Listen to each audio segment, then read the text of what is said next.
many of you will know, and as the Minister referred to earlier, the World Design Congress will gather in London in September 2025. In London for the first time since, I think, 1969. The Design Council, who are leading under the slogan Design for Planet, are London Design Biennale's close partners. Is the design industry equipped? We're delighted today to have Minnie Moll, Chief Executive Officer of the Design Council, to launch plans to prepare the design industry in green design skills to accelerate us towards the green transition. Minnie Moll.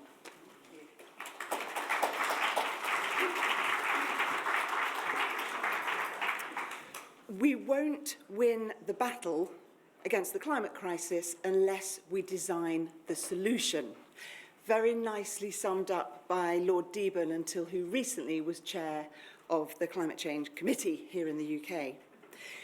Design has clearly got an absolutely critical role to play in addressing the climate and nature crisis, and it's a transformational tool for the green transition. But are we ready? The answer is no, not yet. There's a lot of talk about the skills we need for the green transition, and so far the conversation's quite vague. It often ends up talking about heat pump installers. But actually the design skills that are really needed are using fewer and indeed reusing materials and resources for the products and buildings, but also that heart and mind design set of skills needed to make sustainable products, buildings, services attractive, easy, desirable, so that the right choices are the easy choices for for customers to choose. So today the Design Council is releasing a preview of some new research that we've surveyed over 1,000 designers, and this is in the UK, about their current environmental design capabilities. The preview is actually on our website today, and then the full report will be online in June.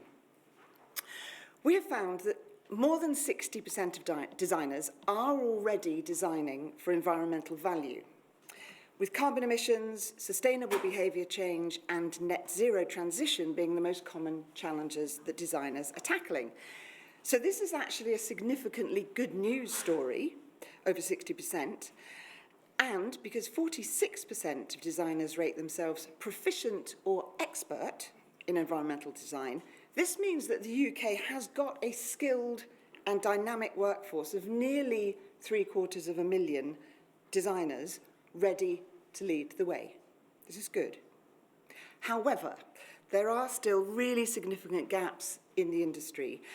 Most designers don't feel they've got the capability to meet the opportunities today and indeed tomorrow for these green design jobs. 71% say they think demand for environmental design will grow in the next 3 years. So 71% think it will grow, but only 43% of designers feel moderately or fully equipped to meet that demand.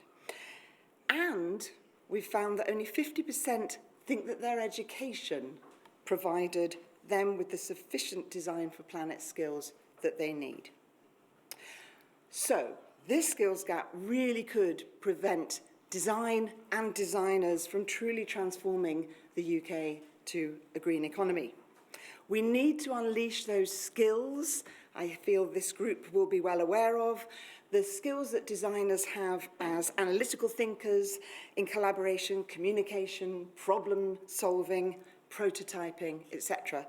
But really key, we also must equip designers with the more technical knowledge, the fundamentals of sustainability and business governance, life cycle analysis, modularity, materiality, repairability, and very specifically today, those more specialist areas of biomimicry, biophilic design, circular design, eco-design, and has come up earlier today, systemic design. So how are we going to support designers to build their specialist skills? How do we ensure that the next generation of designers are ready? And what can all of us do about it? The Design Council is doing a number of things.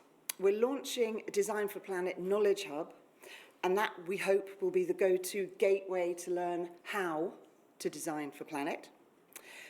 Our annual Design for Planet Festival will continue to be a flagship in learning events for designers. This year it's going to be held at Manchester School of Art in November and streamed online globally.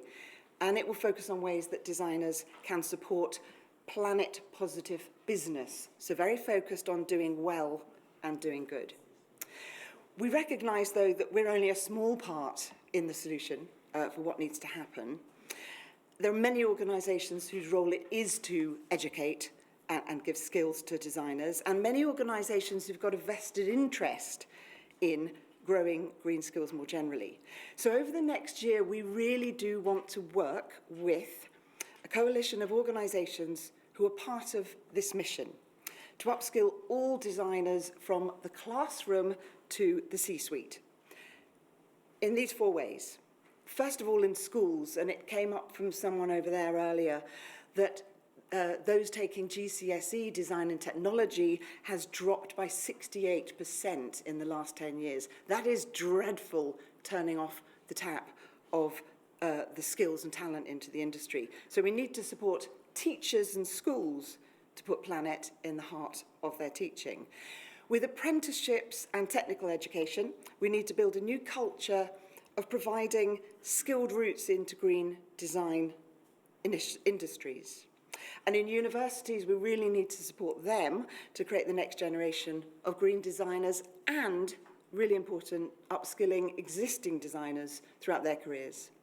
And lastly, with industry, creating powerful partnerships to upskill those in-job designers who didn't learn all of those things about materiality, etc., when they were training.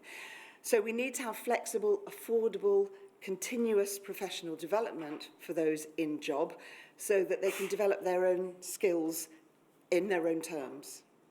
So mobilising on all fronts, from the classroom to the C-suite, we really need to accelerate to see the change that we desperately need to fight this emergency. And finally, to come back to the fact that we're hosting the World Design Congress in London, September 25, because that's an additional opportunity for the UK to really inspire global action by creating and role modelling, if you will, the landscape, resources and partnership that's needed for green skills to flourish and create a literacy of optimism, which I loved from this morning. Thank you.